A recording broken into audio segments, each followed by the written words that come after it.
You are all once again welcome in online classes।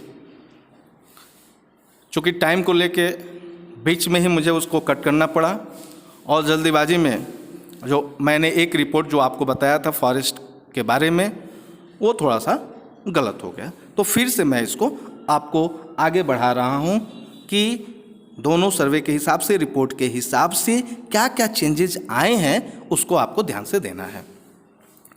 यहाँ आप देखेंगे जो पहला दिया हुआ है, थोड़ा सा मैं जूम कर देता हूँ ताकि आप लोग को दिखाई देगा। देखिए ये जो पहला दिया है ये फॉरेस्ट का है। अब फॉरेस्ट को देखेंगे इसमें कितना शेयर था 1960-61 में और 2008-9 में उसका क्या था। ये देखिए पहला जो है 18.11% था, जो कि 2008-9 में 22.78%, यानी जो फॉरेस्ट की एरिया थी वो 2008-9 के रिपोर्ट के हिसाब से बढ़ा है। तो ये भी हमारा एक बहुत ही प्लस पॉइंट होगा नेचर को लेके, पर्यावरण को लेके, क्योंकि जितने यदि हम पेड़ लगाएंगे उतना ही हमारा पर्यावरण शुद्ध रहेगा। दूसरा जो दिया है वो है बैरन एंड अनकल्चरेबल वेस्टलैंड। बैरन का मतलब आपको मैं बताया ही था, बंजर होता है। अनकल्चरेबल यानी जिसमें हम खेती नहीं कर सकते हैं, ऐसे बेकार जमीन।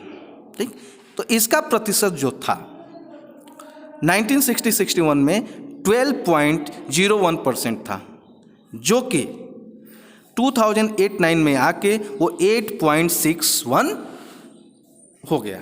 तो ये भी हमारी एक बड़ी उपलब्धि होगी। क्यों?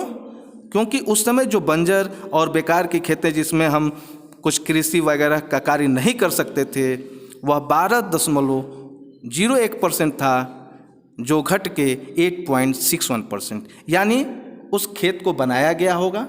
आप जानते हैं जो बंजर ज़मीन होते हैं उनकी जुताई करके उसमें पानी छोड़ के और धीरे धीरे उसमें मेहनत करके उस भूमि को भी उपजाऊ बनाया जाता है। तो इस तरह से इसका जो एरिया है बैरन का, अनकल्चरेबल वेस्टलैंड का, वो घटा। तो ये भी हमारे लिए बहुत ही ज़्यादा प्लस पॉइंट है कि कुछ कृषि योग्य भूमि हम बनाएं। या दूसरा चीज़ ये हो सकता है कि जो ये खराब ज़मीन पड़े हुए थे, जो बंजर पड़े हुए थे, या तो उस पर रोड बन गया होगा, रेलवे ट्रैक बिछ गया होगा, बिल्डिंगें बन गई होंगी, जिसके वजह से उसकी एरिया जो है वो आके कम हो गई। तो ये दो कारण हो सकते हैं। ग्रामीण में अलग रीजन कारण होता है और शहरों में अलग कारण होता है। तो इस तरह से ये दूसरा भी कारण है जिससे कि इसका परसेंटेज वो घट गया है बैरन एंड अनकल्चरेबल वेस्टलैंड का। अब तीसरा देखिए, तीसरा जो दिया है area under non agricultural uses, ऐसा क्षेत्र जो गैर कृषि के अंतर्गत आता हो। तो उसको जब हम देखेंगे तो वो होगा 1960-61 में 4.95% था। ठीक, जो बढ़ के 5.57% हो गया। जो गैर कृषि क्षेत्र में जमीन का जो यूजेस था, जो शेयर था, वो बढ़ा है। यानी आप देखते हैं कि जो पहले के समय में यहाँ देखिए 4.95% है और यहाँ 5.57%, यानी इसका शेयर बढ़ा है। तो इसका ये कारण हो सकता है शेयर बढ़ने का कि विकास के नाम पे आप देखते हैं ज़मीनें, सड़कें बनती हैं, बिल्डिंग्स बनती हैं, टावर बनती हैं, इंडस्ट्रीज बैठती हैं। तो जो हम गैर कृषि के लिए काम करते हैं तो उसका परसेंटेज, जो उसका शेयर है, वो बढ़ गया। तो यदि इस तरह से जब हम काम करते हैं, आप कभी कभी देखे होंगे कि अच्छे अच्छे खेतों से भी होते हुए जो सड़क पहले पतली होती हैं, अब वो चौड़ीकरण में चौड़ी की जाती हैं, तो वो भूमि कम होगी और वो भूमि जो नॉन एग्रीकल्चरल यूजेस के अंडर आता है वो उसका शेयर क्या होगा, बढ़ जाता है। इस तरह से इसका शेयर बढ़ गया। नेक्स्ट जो है permanent pasture and grazing land. अब इसको आप देखेंगे तो 1960-61 में 4.71% था, जो कि 2008-9 में 3.38% है, यानी इसका शेयर कम हुआ है। जो एरिया पास्चर के लिए ज़्यादा कवर था अब उसका दायरा थोड़ा सा सिमट गया है, कम हो गया है, उसका शेयर कम हो गया है। तो इसका दो कारण हो सकता है। पहले जानवर जो थे अधिकतर वो पास्चर लैंड पे ही यानी ग्रास पे ही निर्भर रहते थे, लेकिन अब अलग अलग अल्टरनेटिव भी है। जैसे आप देखते होंगे अलग अलग चारा है, जैसे मान लीजिए कपिला पशु आहार है। तो इस तरह से अलग अलग आहार बनाए गए और उनके विकल्प के रूप में पशुओं को खिलाने के लिए यूज किया गया, उस एरिया को कम किया गया। अब दूसरे उसके विकल्प पे दूसरे ऑप्शन को अपनाया गया कि हम जो रेडीमेड आ रहा है बन के उसको हम ज़्यादा यूज करते हैं और पशुओं को चराने का जो जगह है वो उसका दायरा सिमट गया, यानी हम कम पशुओं को चराते हैं। जो नेक्स्ट है हमारा area under miscellaneous tree crops and groups. तो ये जो है पहले रिपोर्ट के हिसाब से 1.50% था, जो बाद में चल के 1.11%, यानी इसका भी शेयर क्या हुआ, घटा है। तो आप देखे होंगे कि जो अपने आप पेड़ उग जाते हैं, अलग अलग विविध प्रकार के पेड़, उसी को मिसलेनियस ट्रीज कहा जाता है। तो जब हम कहीं सड़क बनाते हैं, कोई काम करते हैं, तो उस बीच में आने वाले जो पेड़ हैं, स्पेशली चौड़ीकरण के समय, तो क्या करते हैं, उन पेड़ों को काटना पड़ता है। तो जब उन पेड़ों को काटा जाएगा यानी उसका जो क्षेत्र है, उसका जो एरिया है वो कम होगा। तो यही कारण है कि जो area under miscellaneous tree crops and groups था उसका 1.50% से घट के 1.11% हो गया। अगला जो है वो है कल्चरेबल वेस्ट लैंड।